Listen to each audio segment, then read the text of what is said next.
Hi friends, ಎಲ್ಲರಿಗೂ ನಮಸ್ಕಾರ. ಇವತ್ತಿನ ವಿಡಿಯೋದಲ್ಲಿ ಮಸ್ಕಿಟೋ ನೆಟ್ನ ಹೇಗೆ ಓಪನ್ ಮತ್ತು ಕ್ಲೋಸ್ ಮಾಡೋದು ಅಂತ ನೋಡೋಣ.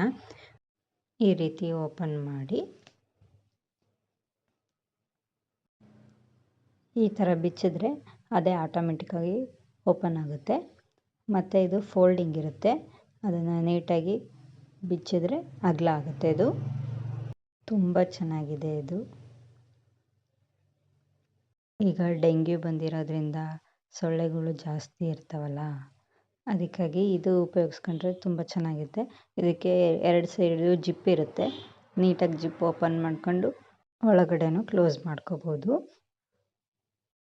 ಮತ್ತು ಆ ಜಿಪ್ ಹಾಕಲ್ಲ ಅಂದರೆ ನಾವು ಈ ಥರ ಸುತ್ತಿಬಿಟ್ಟು ಮೇಲೆ ಟ್ಯಾಗ್ ಕೊಟ್ಟಿರ್ತಾರೆ, ಆ ಟ್ಯಾಗಲ್ಲಿ ಕಟ್ಬಿಟ್ಟು ನಮಗೆ ಫುಲ್ ಕ್ಲೋಸ್ ಇರಲಿ ಅಂದರೆ ಆ ಟ್ಯಾಗ್ನ ಬಿಚ್ಚಿ ಮತ್ತೆ ಜಿಪ್ಪು ಹಾಕೋಬೋದು.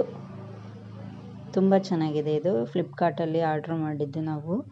ಕಡಿಮೆ ಪ್ರೈಸ್ ಇದೆ. ಥರ ಹೊರಗಡೆ ಬಂದು ಮತ್ತೆ ಜಿಪ್ ಹಾಕೊಂಡ್ರೆ ಆಯಿತು. ಇದನ್ನು ಫೋಲ್ಡ್ ಯಾವ ಥರ ಮಾಡೋದು ಅಂತ ನೋಡೋಣ.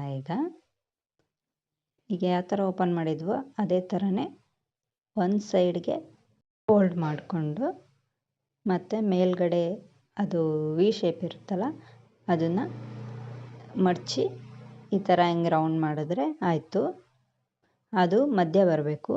ಈಗ ಇದು ಕೆಳಗಡೆ ಇರುತ್ತಲ್ಲ ಅದನ್ನು ಈ ಥರ 8 ಮಾರ್ಕ್ ಥರ ಮಡಚಿ ಸ್ವಲ್ಪ ತಿರುಗಿಸಿ ಆ ಕೆಳಗಡೆದು ಫ್ರಂಟಿಗೆ ಬರಬೇಕು. ಫಸ್ಟ್ ಮಡಚಿದ್ದು ಮಧ್ಯ ಬರಬೇಕು. ಆ ಕಡೆ ಈ ಕಡೆ ಅದೊಂದು ಇದೊಂದು ಬರಬೇಕು. ಈ ಥರ ಮಡಚಿದ್ರೆ ಆಯಿತು. ಇದನ್ನು ಮತ್ತೆ ಬ್ಯಾಗಲ್ಲಿ ಹಾಕಿ ಜಿಪ್ ಹಾಕಿದ್ರೆ ಆಯಿತು. ತುಂಬ ಚೆನ್ನಾಗಿದೆ ಇದು. ಯಾರು ನಮ್ಮ ಚಾನಲ್ನ ಸಬ್ಸ್ಕ್ರೈಬ್ ಮಾಡಿಲ್ಲ, ಸಬ್ಸ್ಕ್ರೈಬ್ ಮಾಡಿ, ಲೈಕ್ ಮಾಡಿ, ಶೇರ್ ಮಾಡಿ, ಕಮೆಂಟ್ ಮಾಡಿ. ಧನ್ಯವಾದಗಳು.